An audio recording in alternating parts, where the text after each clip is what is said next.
প্রধান হিসেবে উপস্থিত থাকবেন মনে করি এরা আমাদের সমাজের এক অংশ, এদের অবহেলা করার কিছু নেই। এরা আমাদের সমাজের অংশ।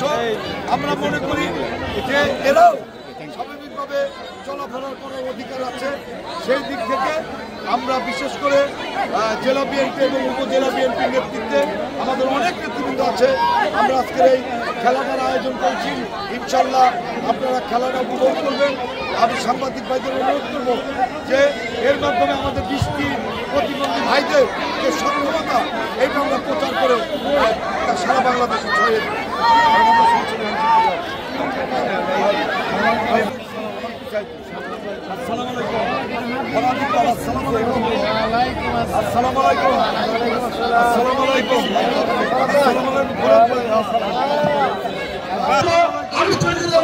আজকের খেলা শুভ উদ্বোধন ঘোষণা করছেন এবং আজকের খেলাগুলো এই দৃষ্টিহীন খেলোয়াড়দের সাথে পরিচয় পর্ব শেষ করে আজকের খেলা শুভ উদ্বোধন হবে ইনশাআল্লাহ। আমি সকলের নামও বলতে চাই না। এখানে উপস্থিত আজকের উদ্বোধক উপজেলা বিএনপির সাধারণ সম্পাদক আমাদের আজকে এখানে যে আমাদের দৃষ্টি প্রতিবন্ধীদের যে হাডুডু খেলা এইটা কিন্তু আমরা করছি আজকে আমাদের প্রিয় নেতা যিনি আগামী দিনে বাংলাদেশকে নেতৃত্ব দিবেন সেই দেশ নায়ক তারেক রহমানের নির্দেশে এবার বৈশাখকে কেন্দ্র করে পয়লা বৈশাখকে কেন্দ্র করে আমরা আমাদের জেলা শহরে বিশাল র্যালি করেছি। প্রত্যেকটা ইউনিয়নে আমরা বৈশাখী মেলার আয়োজন করেছি। তার ওই ধারাবাহিকতা আজকে এই পশ্চিম টাঙ্গাইলের রাজধানী খ্যাত এই যে এই তোরাবগঞ্জ মাঠে চৌবাড়িয়া মাঠে আজকে এই যে অন্ধদের দৃষ্টি প্রতিবন্ধীদের যে হাডুডু খেলা এইটার মাধ্যমে আমাদের নেতা দেশ নায়ক তারেক রহমান তিনি মেসেজ দিয়েছে আগামীর বাংলাদেশ হবে সংস্কৃতির বাংলাদেশ, আগামীর বাংলাদেশ হবে খেলাধুলার বাংলাদেশ। দলমত নির্বিশেষে সকলে মিলে আমরা বাংলাদেশ থেকে গড়ে তুলব। আগামী বাংলাদেশ হবে গণতন্ত্রের বাংলাদেশ। আমি আপনাদের এলাকারই সন্তান, এই চর এলাকারই সন্তান, শ্রীরামপুর ইউনিয়নে আমার বাড়ি। আগামী দিনে আমি আপনাদের মাঝে থেকে কাজ করতে চাই। দলের সর্বোচ্চ হাইকমান্ড এই আসনে আমাকে কাজ করার জন্য নির্দেশ দিচ্ছে।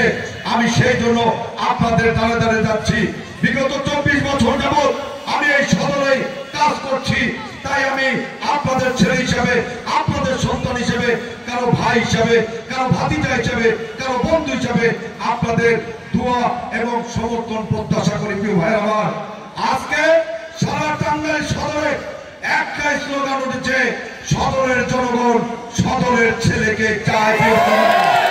আগামী দিনে আপনাদের পাশে কাজ করার প্রত্যয় ব্যক্ত করে এবং আগামী দিনে এই ধরনের খেলাধুলা সাংস্কৃতিক কর্মকাণ্ডে আপনাদেরকে আরো বেশি আমাদের দলের পক্ষ থেকে তারেক রহমানের পক্ষ থেকে আমরা যাতে এই সমস্ত আয়োজন করতে পারি এই আশাবাদ ব্যক্ত করে সকলকে ধন্যবাদ জানিয়ে আমি আমার বক্তব্য শেষ করছি।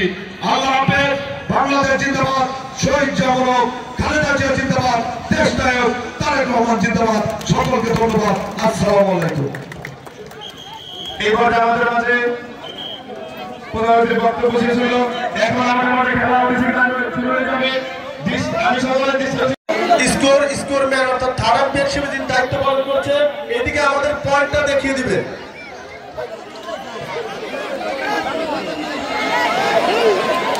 আরো এক পয়েন্ট সবুজ দল।